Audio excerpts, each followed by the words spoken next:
Now, you were also talking about domestic tourism. What facilitates domestic tourism is obviously the ability of a country to raise a middle class. Okay? You raise a middle class, you are also raising a market that can spend on its products. So you cannot ask me to hold the cross alone or to carry the cross alone for a solution that requires our collective input to get the economy working to the point where we're able to raise a middle class that will then afford the products.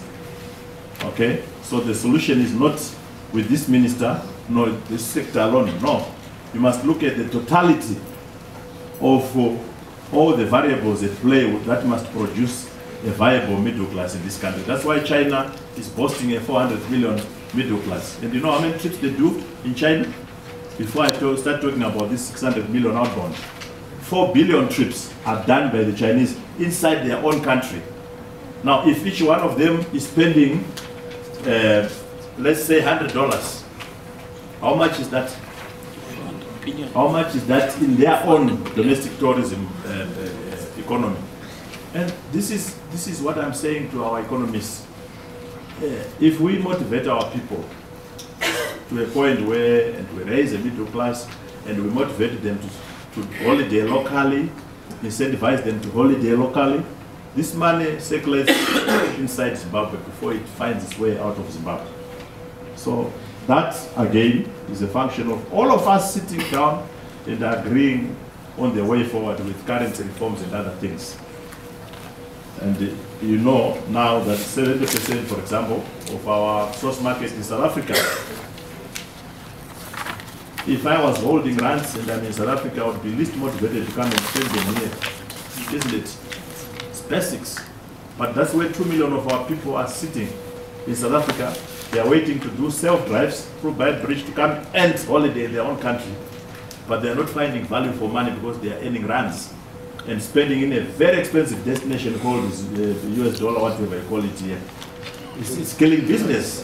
And you know it. So if we want to drive that market back, we have to start looking at how we can leverage with the rands in pricing, benchmarking parity. You can't price 5% more than the rand costs in Messina here in Harare. What would be the excuse for doing that? And the Reserve Bank has acknowledged it. I know Lambo is inside the room to say that that will drive internal devaluation, align costs so that somebody with rands does not feel cheated.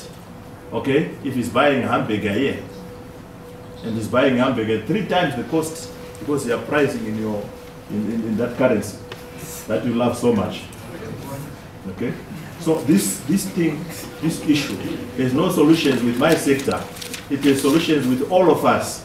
All of us. There's no solutions with the Reserve Bank alone. It is solutions with all of us.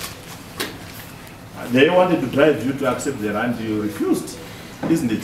And you told everybody at some stage who wanted to use the rand as mad. Now we are all saying maybe it's better to use them, but also we must deal with the cost so that it buys in parity with what it buys in South Africa. So the solution is not with one person. The solution to the Zimbabwean economy is not with anyone, one person. It's with all of us. All of us. We need to sit down and agree on the Zimbabwe we want, how we're going to fix it. Not one person.